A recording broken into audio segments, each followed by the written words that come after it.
Hello. Today we're going to be going through this presentation and talking about the famous cyber attack Stuxnet.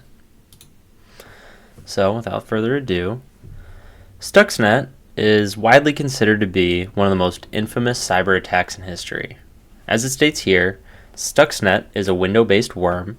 A worm is basically a type of malware that can spread from one computer to another without any form of human intervention. This attack specifically targeted Siemens industrial control software, and this software is used in various industrial settings, including factories, plants, and nuclear power plants. The worm was able to infiltrate these systems primarily through using infected USB drives, and that's a common attack vector just because of how easy it is to spread malware through physical devices. Stuxnet was first reported in June 2010. However, it wasn't until after July 2010 that the public became aware of the extent and also the sophistication of this cyber attack. This event marked a significant point in cybersecurity history as it exposed vulnerabilities in industrial control systems that are super critical to our infrastructure and other nation states' infrastructure. Slide 2. So, Stuxnet is widely considered to be created by a nation state.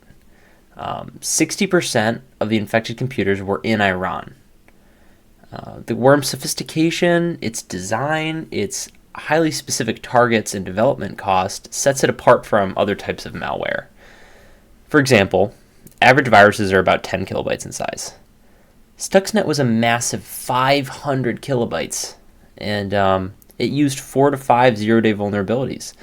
So zero-day vulnerabilities are previously unknown security flaws that basically are vulnerabilities that come out on typically the first day that a software is released, so hence the zero-day name.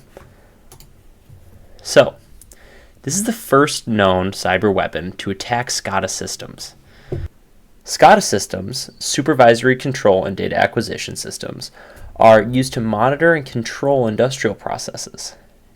In 2012, another related malware called Flame emerged, and Flame was used for cyber espionage in the Middle East, and this just further demonstrates the evolving nature of these threats.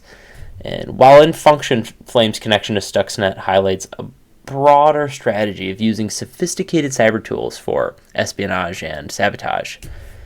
Both Stuxnet and Flame underscore the potential for cyber attacks to cause significant real-world damage to our critical infrastructure points. The attack vector is widely believed to be infected flash drives.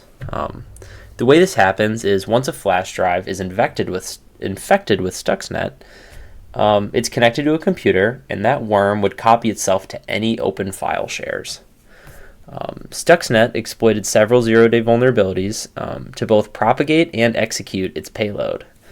One vulnerability in the Windows print spooler code, MS10-061, and another one was a RPC vulnerability called MS-08-067. These zero-day exploits allowed Stuxnet to bypass security measures and also just gain access to these critical systems. Stuxnet created a vulnerability scheduled task. It modified the task, and it padded it until its CRC32 matched the original task. This clever manipulation tactic ensured that the task would run under the scheduler and basically wouldn't raise any alarms. Additionally, Stuxnet created rootkits for different versions of Windows, like Vista and XP. Rootkits are tools that allow attackers to hide the presence of malware and also manipulate the system processes. And by using these rootkits, Stuxnet was able to conceal its activities from operators and software, which made the detection of it and just the removal that much more difficult. What is the target? So Stuxnet's propagation was very selective, and this was in order to minimize the risk of detection. Specifically, it looked for machines running Siemens Step 7 development software, which is used to build these PLC control programs. So PLCs, also known as programmable logic controllers, are used to control various industrial processes in these plants or factories. And the primary goal of Stuxnet was to modify these programs used to control cymatic programmable logic controllers. And by doing that, it could cause these PLCs to operate in unintended ways and just disrupt these industrial processes which they control. So, what is Stuxnet looking for then? Stuxnet specifically searched for PLC logic running frequency converters, particularly those running between 800 and 1200 Hertz. This range is unique, or some would call it unusual, because very few industrial frequency converters operate above 100 Hertz, with the exception being uranium centrifuges. So, Iran's Natanz nuclear facility, which was a key target, had about 160 frequency converters running their centrifuges. And these converters operated within this frequency that was targeted by Stuxnet. So, as you can tell, this made the facility the ideal target for this worm.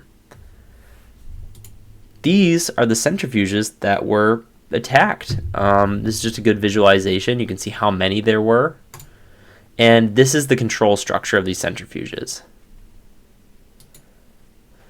So, just summarizing here, Stuxnet was a groundbreaking piece of malware, and it exploited 4 zero-day vulnerabilities in a single worm.